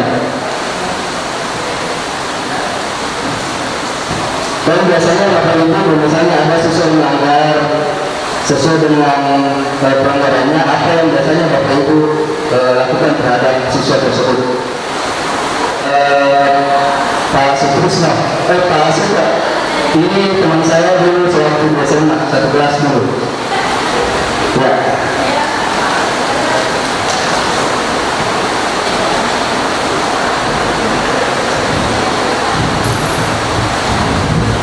Ya, jadi kita dengarkan pelanggaran apa, tindakan apa yang dilakukan oleh Pak Suka jika mendapat siswanya melanggar. Oke, assalamualaikum warahmatullahi wabarakatuh. Sebelum saya jawab, saya mau koreksi dulu nama aku. Ya. Karena dia teman sekolahku, jadi dia panggilnya Sute. Kalau teman kuliah sampai sekarang, teman kerja, siswa dan dimanapun dan sosial media, biasanya orang panggilnya Reno. Oke. Sama di sekolah tadi, kita ada kaget kalau dengar siapa dibilang Sute. Jadi nama aku Reno di sini, Sute teman sekolah. Oke, nama saya Sutrisno. Oke, Sutrisno, Sute Reno. Oke. Pertanyaannya tadi, jika siswa melakukan pelanggaran atau kesalahan, tindakan apa yang dilakukan oleh guru? Ya, siapa yang mengingatkan? Oke, saya ulangi, jika siswa melakukan pelanggaran atau kesalahan, tindakan apa yang dilakukan oleh guru? Oke, kalau saya ditanya dengan kasus seperti ini, ya pastinya saya sebagai tenaga pendidik menanyakan, misalnya melakukan pelanggaran, pelanggarannya dilarang memakai kaos warna-warni.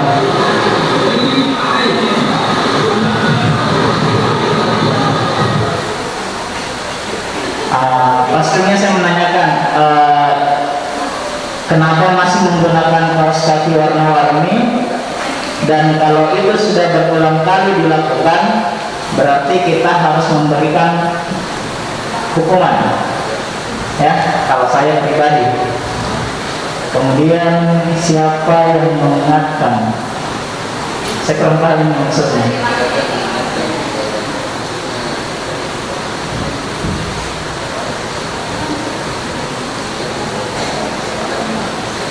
Oh ya, maksudnya ketika ada siswa yang melanggar, siapa yang harus mengingatkan?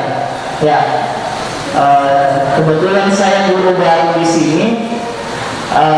Ketika ada siswa yang melanggar, jujur, saya belum pernah menegur kalau siswa itu bukan siswa aku yang belajar. Karena pribadi saya guru baru di sini, baru semester ini saya pindah mengajar di sini. Jadi kalau pertanyaannya siapa yang mengingatkan, kalau itu siswa yang saya ajar pasti saya tegur ketika melakukan pelanggaran. Dan ketika saya mendapatkan siswa yang melanggar tetapi bukan siswaku, untuk sampai saat ini selama kurang lebih 4 bulan 3 bulan ini belum berani saya tegur di sini karena saya orang baru. Oke, terima kasih. Ya, tepuk tangan dulu untuk jawaban yang diberikan oleh Bang Reno lebih jauhnya. Oke, itu tadi perwakilan dari salah satu Bapak Ibu tentang pertanyaan tematik. Oke, selanjutnya Pak. Nah, apa sih itu restitusi? Jadi restitusi itu merupakan proses kolaborasi yang mengajak siswa untuk mencari solusi dari masalah yang dihadapinya. Dari siswa diajak berpikir tentang orang seperti apa yang mereka inginkan dan bagaimana mereka harus memperlakukan orang lain. Itu menurut dosen. Nah, melalui restitusi kita dapat membantu siswa menjadi lebih memiliki tujuan, disiplin bersyukur, serta memperbaiki dirinya setelah melakukan pelanggaran. Jadi penekanannya adalah untuk menjadi orang yang menghargai nilai-nilai kebajikan yang mereka percayai. Oke, lanjut. Nah, restitusi itu membantu siswa untuk jujur pada diri sendiri dan mengevaluasi dampak dari kesalahan yang dilakukan. Nah, penerapan restitusi pada permasalahan semacam itu dengan mengembalikan siswa pada komitmen dan kesepakatan siswa bersedia menaati peraturan tata tertib sekolah dan tata tertib kelas yang meminta seluruh siswa menjaga ketertiban kelas. Ya, seperti itu ya. Nah, restitusi itu memberikan penawaran, bukan paksaan. Jadi di sini ketika anak-anak itu melakukan kesalahan, jadi kita itu tidak memaksakan anak-anak itu untuk mengakui apa yang dia lakukan, apa kesalahan apa yang dia lakukan. Nah, itu memberikan penawaran, bukan paksaan. Jadi kita kan tidak memaksakan peserta didik. Desakan atau tuntunan maupun bentuk lain dari suatu tekanan yang menyebabkan seseorang menjadi merasa tertekan. Jadi memang kalau misalnya seseorang dipaksa, otomatis mereka juga akan merasa ditekan dari paksaan tersebut. Oke? Nah, restitusi dianggap mampu memecahkan masalah peserta didik karena memiliki ciri-ciri sebagai berikut. Jadi ciri-cirinya di sini, restitusi itu bukan untuk menebus kesalahan, bukan untuk menebus kesalahannya, namun bagaimana memaknai kesalahan sebagai suatu pembelajaran. Jadi di sini tidak menebus kesalahan, akan tetapi memaknai kesalahan sebagai suatu pembelajaran. Jadi semacam kayak merenung tentang apa yang kesalahan apa yang dia lakukan. Kedua, restitusi adalah tawaran, bukan paksaan, seperti tadi saya bilang. Selanjutnya, menuntut untuk melihat ke dalam diri, mengevaluasi diri. Restitusi mencari kebutuhan dasar yang mendasari tindakan. Nah, restitusi fokus pada karakter, bukan tindakan. Selanjutnya, restitusi fokus pada solusi dan mengembalikan siswa yang berbuat salah pada kelompoknya. Jadi itu adalah ciri-ciri dari segitiga restitusi. Nah, di segitiga restitusi itu ada 3 tahap. Yang pertama, menstabilkan identitas. Ya, jadi ada menstabilkan identitas, kemudian ada validasi tindakan yang salah, serta menanyakan keyakinan. Jadi menstabilkan identitas itu seperti apa, validasi tindakan yang salah itu seperti apa, dan menanyakan keyakinan seperti apa. Nah, menstabilkan identitas itu langkah pertama pada bagian dasar segitiga adalah menstabilkan identitas. Jika anak berbuat salah, maka ada kebutuhan dasar yang belum terpenuhi. Jadi bagian dasar segitiga restitusi memiliki tujuan untuk mengubah orang yang gagal karena telah berbuat kesalahan menjadi orang yang sukses. Seperti itu. Kita harus mampu meyakinkan mereka dengan mengatakan kalimat seperti ini. Tidak ada manusia yang sempurna. Saya juga pernah melakukan kesalahan yang sama atau kesalahan yang seperti itu. Nah, itu untuk meyakinkan mereka. Ketika seseorang dalam kondisi emosional, maka otak tidak akan mampu berpikir rasional. Saat inilah kita menstabilkan identitas anak kita dibantu untuk tenang dan mencari solusi untuk menyelesaikan permasalahan. Jadi itu menstabilkan identitas. Lanjut. Sekarang validasi tindakan yang salah.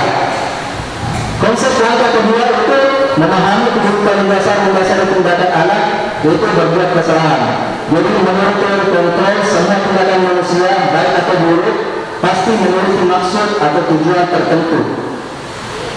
Ketika kita menolak anak yang berbuat salah, dia akan tetap dalam masalahnya. Yang diperlukan adalah kita memahami sehingga anak merasa dipahami. Jadi di sini kita tidak serta-merta langsung menyalahkan peserta didik yang melakukan kesalahan, tetapi kita lebih memahami daripada apa yang kesalahan apa yang dilakukan oleh anak-anak kita. Selanjutnya, nah, tindakan kita dilakukan dengan suatu tujuan, yaitu memenuhi kebutuhan dasar. Kalau kita memahami kebutuhan dasar apa yang mendasari sebuah tindakan, kita akan bisa menemukan cara yang paling efektif untuk memenuhi kebutuhan tersebut. Jadi ini salah satu dari menanyakan validasi tindakan. Nah, sekarang menanyakan keyakinan. Teori Caldwell menyatakan bahwa kita pada dasarnya termotivasi secara internal. Ketika langkah 1 dan langkah 2 sukses dilakukan, maka anak akan siap untuk dihubungkan dengan nilai-nilai yang dia percaya dan berpindah menjadi orang yang dia inginkan. Nah, di sini penting menanyakan ke anak tentang kehidupan ke depan yang dia inginkan ketika merasa sudah menemukan gambaran masa depannya. Nah, guru dapat membantu mereka untuk tetap fokus pada gambarannya. Jadi melalui segitiga restitusi ini kita dapat mewujudkan mereka menjadi murid.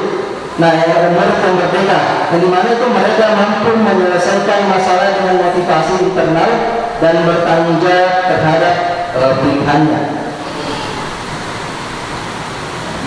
Lanjut. Nah, melalui segitiga restitusi ini kita dapat mewujudkan mereka menjadi siswa yang merdeka. Mereka mampu menyelesaikan masalah dengan motivasi internal dan bertanggung jawab terhadap pilihan. Segitiga restitusi dalam upaya penanganan masalah permasalahan yang muncul pada siswa dilakukan melalui tahapan menstabilkan identitas. Jadi itu langkah awalnya dulu untuk kita lakukan terhadap anak-anak kita. Nah, hal terbaik apa yang sebenarnya bisa dilakukan oleh siswa dalam berperilaku baik pada teman sebayanya maupun orang dewasa. Selanjutnya melakukan validasi tindakan. Siswa belajar untuk menemukan alasannya mengapa sebuah perilaku yang kurang sesuai dengan harapannya. Tujuan apa yang diinginkan darinya ketika melakukan perilaku tersebut. Dan terakhir adalah menanyakan keyakinan, yaitu apa yang diyakini dan disepakati sebagai bagian dari komunikasi di sekolah dan di kelasnya. Nah, di sini ada contoh kasus. Contoh kasus yang mungkin bisa dibagikan ke teman-teman, ke kelompok. Jadi di sini ada sebuah kasus yang dibagikan. Ya, jadi di kertas lembar yang sudah dibagikan, ya, contoh kasusnya sudah Bapak baca. Ya, kita lanjut ke pertanyaannya. Nah, apa yang dikatakan guru dalam tahap menstabilkan identitas, validasi tindakan dan mencari keyakinan? Kemudian kedua, kebutuhan apa yang berusaha dipenuhi oleh Mario dan Adi? Dan yang ketiga, kira-kira sesuai prinsip restitusi, apa yang akan dilakukan Mario dan Adi untuk memperbaiki kesalahan mereka pada Ibu Diana? Jadi kan tadi ada menstabilkan identitas, ada validasi tindakan dan mencari keyakinan. Ya, jadi di contoh kasusnya itu terdapat kalimat yang mengatakan bahwa ini loh kalimat untuk menstabilkan identitas, kemudian validasi tindakan dan mencari keyakinan. Mungkin bisa dibagikan ini.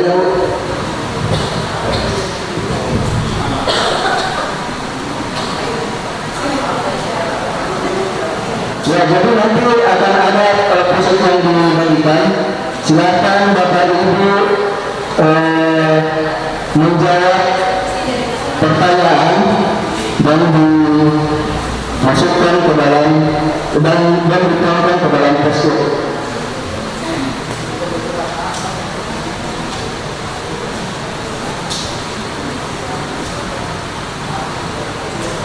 Waktunya saya kasih 2 menit. Ya, apa yang dikatakan guru dalam tahap menstabilkan identitas, validasi tindakan dan mencari keyakinan? Kebutuhan apa yang berusaha dipenuhi oleh Mario dan Adi? Selanjutnya, kira-kira sesuai prinsip restitusi, apa yang akan dilakukan Mario dan Adi untuk memperbaiki kesalahan mereka pada Ibu Dina?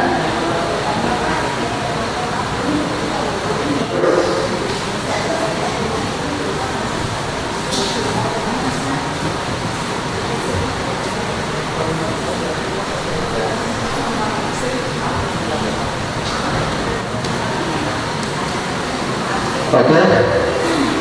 Ada yang sudah selesai? Ya. Kelompok mana yang ingin menjawab pertanyaan nomor 1? Siapa yang ingin mengutarakan hasil? Ya, silakan.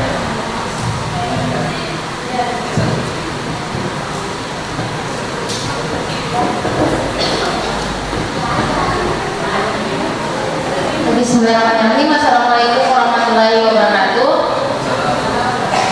Jadi pertanyaannya, apa yang dikatakan guru dalam tahap menstabilikan identitas, validasi tindakan, dan mencari keyakinan? Jadi jawaban dari kelompok saya yaitu mencari penyelesaian.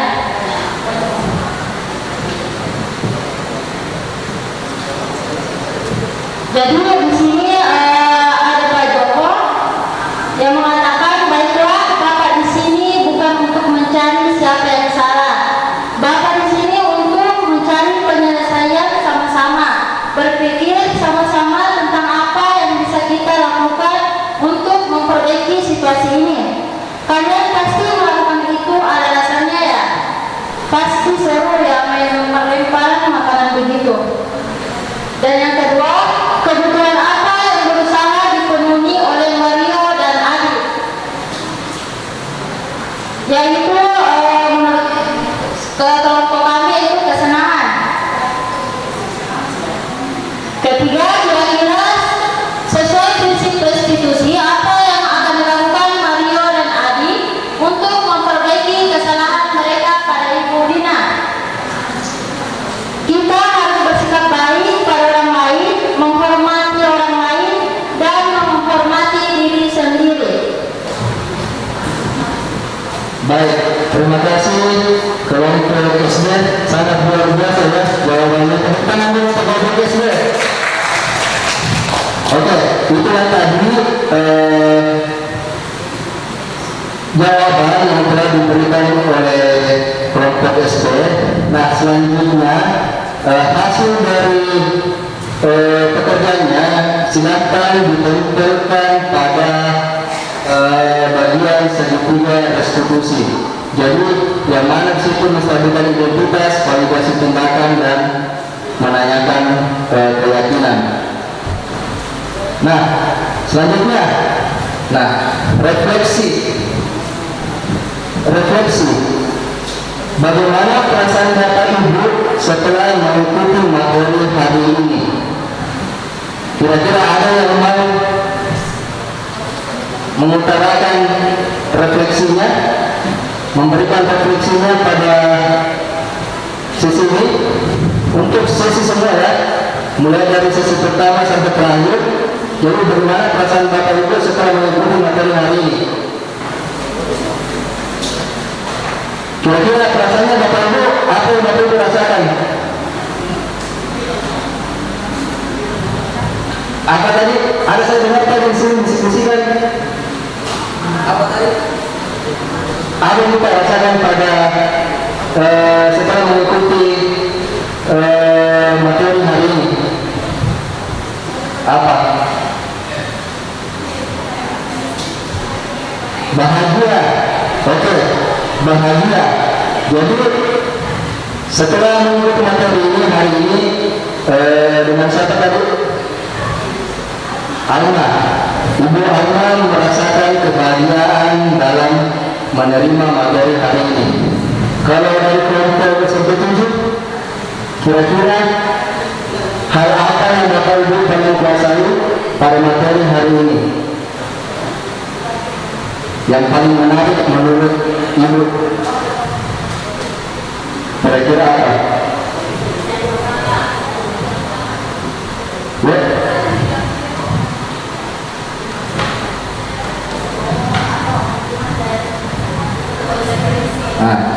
Ya silakan Ibu Wartati.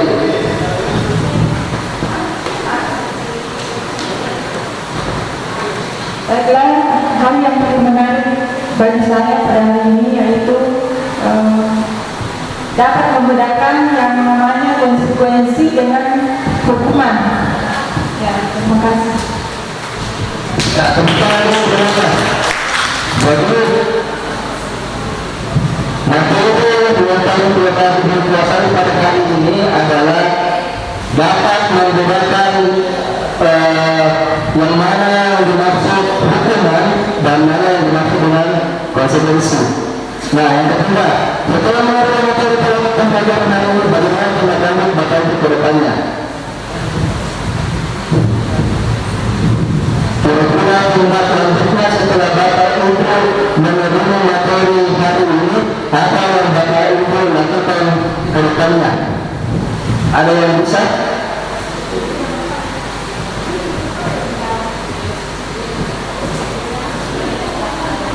Ya, coba Ibu.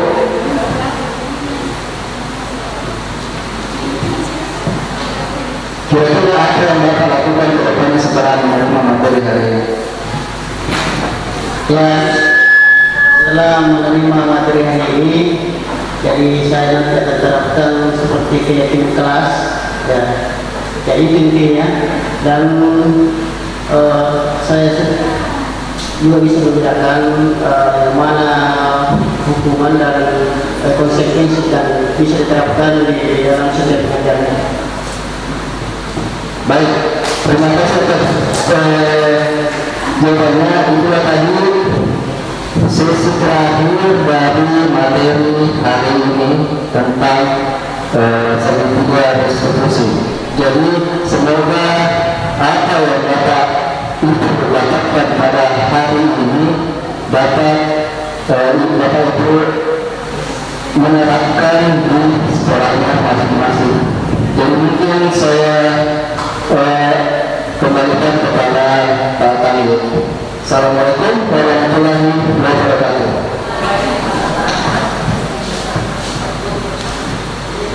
Ya, baik Bapak Ibu, kita berikan aplaus untuk Pak Ardi Lukman Wibowo atas materinya yang sangat menarik.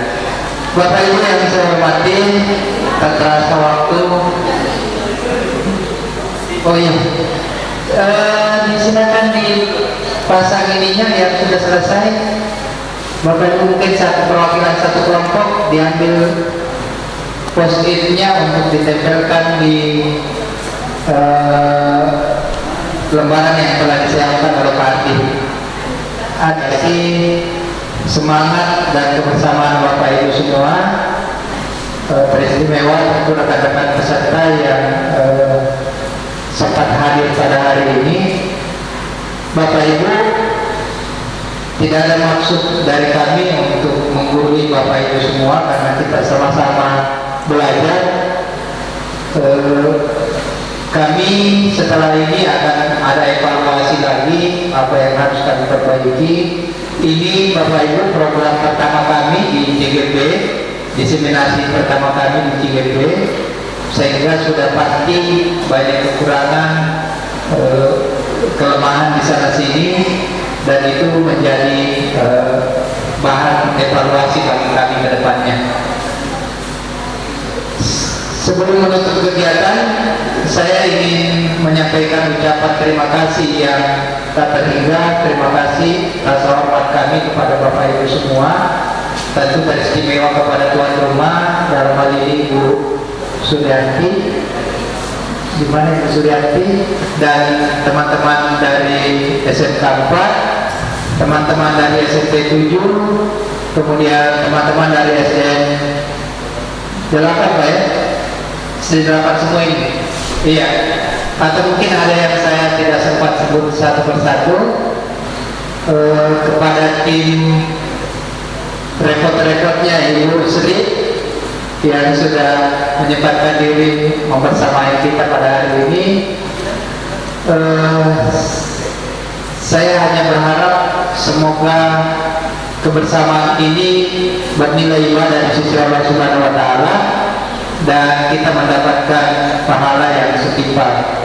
Kami tidak bisa memberikan apa-apa Bapak Ibu, tetapi setidaknya kami berharap bahwa apa yang Bapak Ibu sudah dapatkan pada hari ini dapat bermanfaat dalam proses kegiatan Bapak Ibu di sekolah masing-masing.